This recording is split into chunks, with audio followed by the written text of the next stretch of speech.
السلام علیکم ورحمۃ اللہ وبرکاتہ۔ محترم ناظرین، جیسا کہ آپ کو معلوم ہے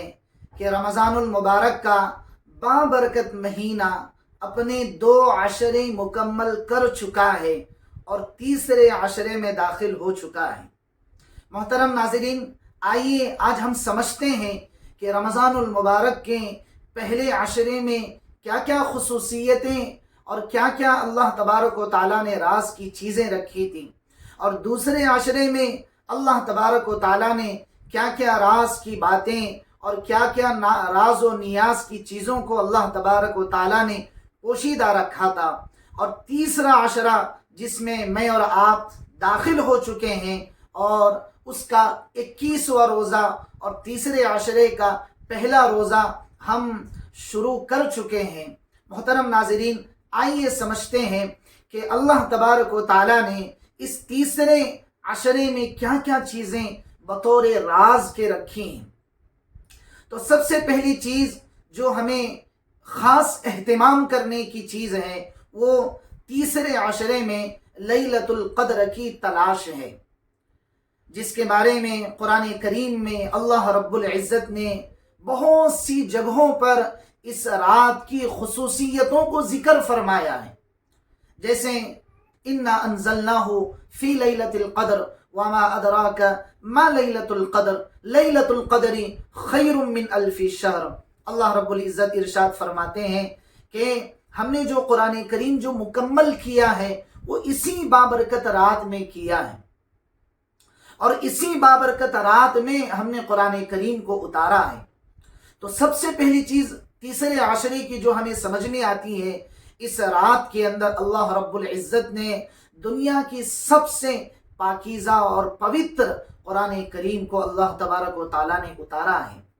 تو یہ اس لیے بھی بہت خاص عشرہ ہے۔ اور دوسری چیز جو ہے، اس رات کی خصوصیت جو ہے، اس خصوصاً رمضان المبارک کے آخری عشرے کی جو خصوصیات ہیں وہ اس وجہ سے بھی ہیں کہ اس رات میں اللہ نے اس آخری عشرے میں ایک ایسی رات رکھی ہے جس رات کی عبادت کا ثواب اتنا زیادہ ہے کہ 1000 مہینے کے برابر عبادت کرنے کا ثواب صرف اس ایک رات میں عبادت کرنے پر اللہ تبارک و تعالی عطا فرماتے ہیں۔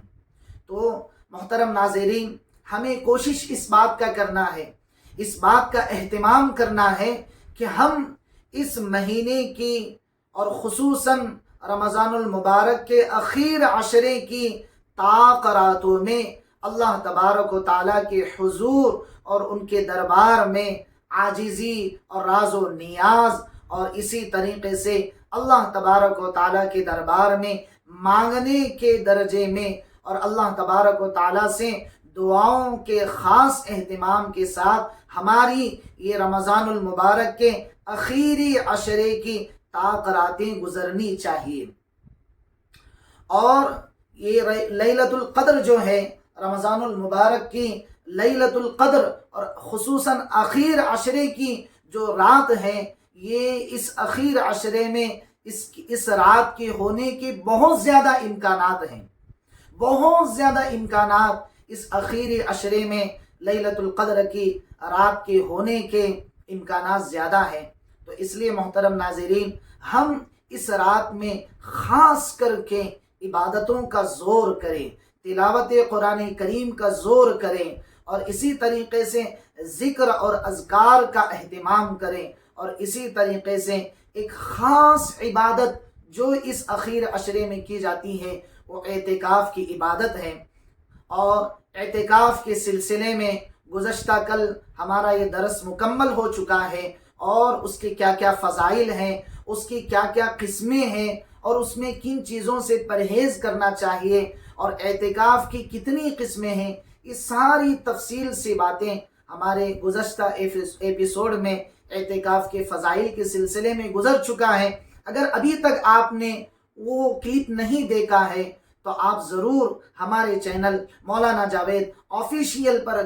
جا کر اس کلپ کو ضرور سنیں، انشاءاللہ آپ کو بہت نفع ہوگا۔ تو میں آپ کے سامنے عرض کر رہا تھا کہ اس مہینے کی اخیر عشرے کی بہت ساری فضیلتیں احادیث مبارکہ میں اللہ کے نبی صلی اللہ علیہ وسلم نے ارشاد فرمایا ہے۔ تو محترم ناظرین، آپ نے یہ بات تو سمجھ لی ہوگی کہ اس میں اللہ تبارک و تعالیٰ نے 3 اسٹیپ رکھے ہیں، یعنی اس رمضان المبارک کے پوری مہینے کے 3 درجات اللہ تبارک و تعالیٰ نے رکھے۔ پہلا درجہ جو ہے وہ مغفرت کا درجہ رکھا ہے، معاف کیجئے، پہلا درجہ جو ہے وہ رحمت کا رکھا ہے، اور دوسرا درجہ جو ہے وہ مغفرت کا رکھا ہے، اور تیسرا درجہ جو ہے وہ آگ سے خلاصی کا رکھا ہے۔ تو پہلا عشرہ جو رحمت کا تھا وہ گزر چکا،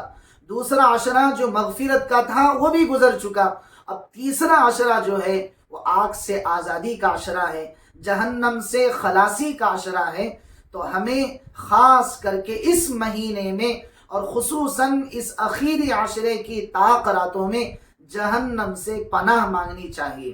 اور بے شمار دعائیں اللہ کے نبی صلی اللہ علیہ وسلم سے احادیث مبارکہ میں ثابت ہیں۔ تو اس پورے مہینے میں 4 چیزوں کی کثرت رکھنی ہے۔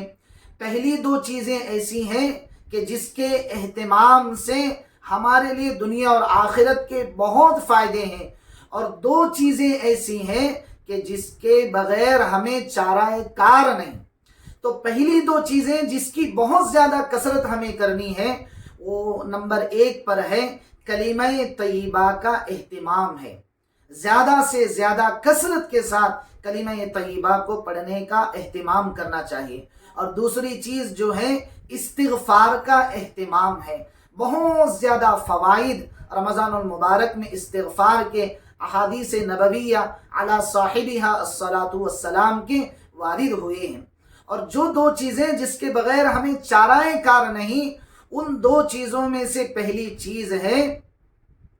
کہ ہمیں آگ سے خلاصی اللہ سے مانگنا ہے، ہمیں آگ سے نجات اللہ سے مانگنا ہے، اور دوسری چیز جو ہے وہ جنت کی طلب کرنا ہے۔ تو یہ 4 باتوں کا خاص کر کے اہتمام پورے رمضان المبارک کے مہینے میں کرنا چاہیے، اور خصوصاً اخیر کے 2 باتوں کا اہتمام تو اس رمضان المبارک کے اخیر عشرے کی طاق راتوں میں کرنا چاہیے، اور بہت ساری مسنون دعائیں جہنم سے آزادی، جہنم سے خلاصی اور جہنم سے پناہ مانگی گئی ہے اللہ کے نبی صلی اللہ علیہ وسلم کی، ایسی بہت ساری مسنون دعائیں ہیں، تو ہمیں ان کا خاص اہتمام کرنا چاہیے۔ تو محترم ناظرین، اسی پر میں آپ سے اجازت مانگتا ہوں، انشاءاللہ آئندہ مرتبہ ہم آپ کے سامنے اسی سلسلے کی بہت ساری قیمتی معلومات لے کر آپ کی خدمت میں حاضر ہوئیں گے۔ اگر ابھی تک آپ نے ہمارا چینل سبسکرائب نہیں کیا ہے تو ضرور چینل کو سبسکرائب کریں، اور قیمتی معلومات کو آپ دوسروں تک ثواب جاریہ کی نیت سے پہنچانے کے لیے ضرور ویڈیو کو شیئر کریں، لائک کریں۔ اگر آپ کو کوئی بات ہماری پسند آ جائے تو کمنٹ باکس میں آپ اپنی پسند کو ضرور اظہار خیال کریں، اور ہمیں دعاؤں کا اہتمام کریں۔ اللہ تبارک و تعالی پوری امت مسلمہ کو اپنی حفظ و امان میں رکھیں۔ السلام علیکم ورحمۃ اللہ وبرکاتہ۔